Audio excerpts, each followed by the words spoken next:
지혁씨, 지혁씨, 지혁씨! 꽃다발을 고르던 남자가 그대로 도로 위에서 멈춰섰습니다.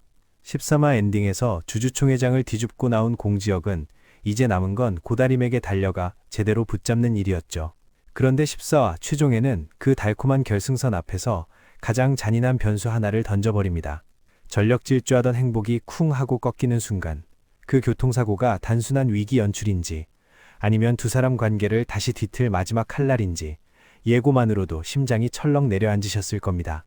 오늘은 14화 중심으로 13화에서 깔린 판이 어떻게 수습되고 유태영의 폭주가 어떤 대가로 돌아오며 결국 두 사람은 어디까지 가는지 결말 포인트를 몰입감 있게 정리해드리겠습니다.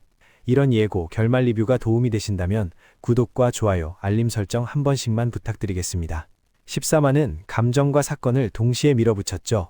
경쟁사에서 신제품이 먼저 나오면서 마더TF가 흔들리고 고다림은 산업 스파이로 몰리며 폭력까지 겪습니다.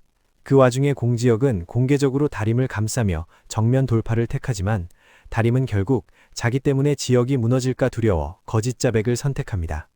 그리고 시골로 숨어버리죠. 하지만 포인트는 여기였습니다. 공지혁이 포기하지 않고 결정적 단서를 찾아 제외에 성공했고 마지막은 주주총회장 등장으로 사이다 반격의 문을 열어 최종회로 끌고 갔습니다. 최종회는 결국 유태영의 광기가 선을 넘는 쪽으로 갑니다. 분노의 방향이 사건을 해결한 공지혁에게 꽂히고 그 집착이 사고로 이어지죠. 그리고 이 사고가 무서운 이유는 단순 타박상이나 스쳐 지나가는 위기감이 아니라 지역이 의식을 잃고 장기 혼수에 빠지는 흐름으로 전개되기 때문입니다. 이 순간부터 드라마의 결은 확 달라집니다. 이제는 누가 누굴 지키느냐가 아니라 남아있는 사람이 어떻게 버티느냐가 중심이 됩니다. 다림은 죄책감과 공포 사이에서 무너질 듯 흔들리는데 그 감정이 과장된 멜로가 아니라 그동안 혼자 짐을 들어왔던 사람의 습관처럼 터져나옵니다. 14화에서 회사 파트는 길게 끌지 않고 악역들의 책임과 대가를 또렷하게 찍습니다. 14화에서 드러난 계략, 공지혁, 고다림 몰아내기는 최종회에서 더 이상 말싸움이 아니라 수습과 처벌로 넘어가죠. 그리고 이 지점이 중요합니다. 회사는 결국 누가 차지하느냐보다 그 과정에서 누가 사람을 도구로 썼는지가 심판받습니다. 유태영의 폭주는 사랑을 빼앗겨서가 아니라 권력 게임에서 밀린 자의 마지막 난동으로 보이게 되고요.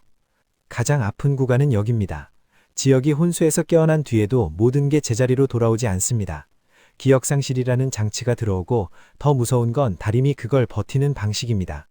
다림은 사랑을 되찾기 위해 매달리기보다는 오히려 스스로 한 발 물러서는 선택을 합니다.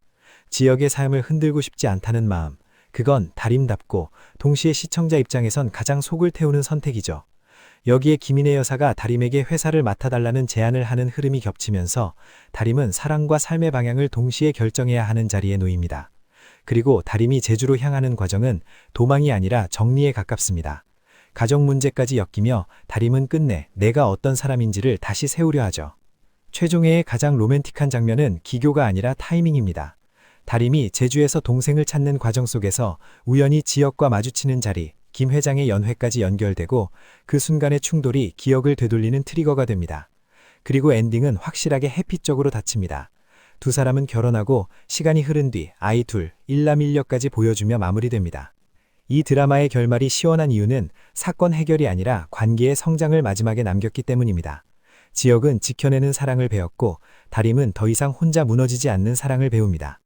14화는 주주총회 사이다보다 사고 이후의 시간으로 진짜 승부를 본 최종회였습니다. 그리고 그 시간 끝에 두 사람은 결국 서로를 끝까지 선택합니다.